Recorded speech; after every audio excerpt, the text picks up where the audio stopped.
But what's really coming out for me right now is this idea that it's something you said a couple of moments ago, and it sparked a thought for me. I remember the story that Vanessa Bryant told about Kobe Bryant after he passed away. I was fortunate enough to interview him around 3 months before his tragic passing. And she told this story, and she said that Kobe would play through every injury. He would play through every pain. He would play through everything, even when the doctors and his coaches would say, stop playing. And she asked him, she said once, why he still plays, right? Again, going back to our curiosity, not assuming you know your partner. She asked him, why do you still play? And this is just her and him. There's no cameras, she's telling this story, but at the time it was just them two. He said it's because there's someone who's paid for a ticket today. They saved up, and this is the only time they're ever going to be able to come. Maybe a dad's brought his kid, maybe someone's come to the game, they're a lifelong fan, and they came today, and today's the only day they're going to get to see me. And if I say I'm injured, they won't get to see me. So I'm going to play so that person, that one person, gets to see me play, and then he goes and wins. And it's like, that's love. That's right? love. That's what you were saying. Love for something is in the present moment also, right? Wow. Love is not just for the past. And it's funny how important one day is, man. When my dad got sick, my dad got cancer. When he first got sick, he goes, hey, my dad was a dude. He goes, look, I'll fight this one time.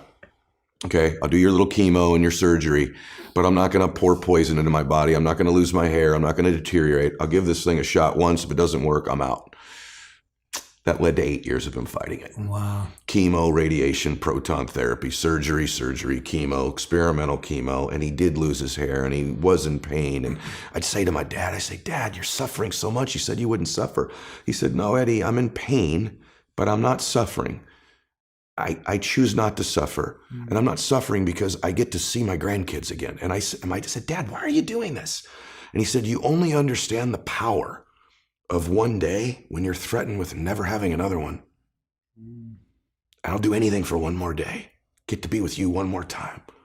Give your mom a kiss one more time. Maybe I'll see one of my granddaughters get married. And he goes, I'll do anything for one more day. The beautiful thing is I was actually with Kobe a week before he passed away. We were in the same gym. Our daughters played volleyball. And ironically, that day, I watched Kobe walk out of the gym. There was only a couple dads left. It was late at night. He stayed and I stayed. And he had his youngest daughter in his arm and he was rubbing his other daughter's back. And I remember taking note of it because I was with Bella at the other end of the gym. And I remember thinking, I don't hug Bella enough. I need to hug. No joke, bro. It's in the book. I went, I got to hug Bella one more time every day. Not just once a day, plus one more time every day. My daughter's going to get extra hugs because Kobe does that. What if I could have said to Kobe when he got in his car, Kobe, you have one more week, brother. Tell those that you love them. Get it right. Whoever matters to you, make it right. Call your dad, make it right. Call your mom, call your family. What if the day before you could have said, Kobe, you have one day left. And my dad, same thing. I was with my dad when he had 1 day left. I was with my dad when he had 1 hour left. I was with my dad when he had one breath left. And when we begin to think of our life that way, the power of right now and having one more moment and one more minute is so beautiful. It's so blessed. It's so big. It's so amazing. Why would we spend that minute in history? Why would we spend that minute in the past when we could be fully present in creating the future? And so, I think most people think, Jay, everyone else is going to die. I think they just, I'm not going to die. Or they go, I'll get around to being happy.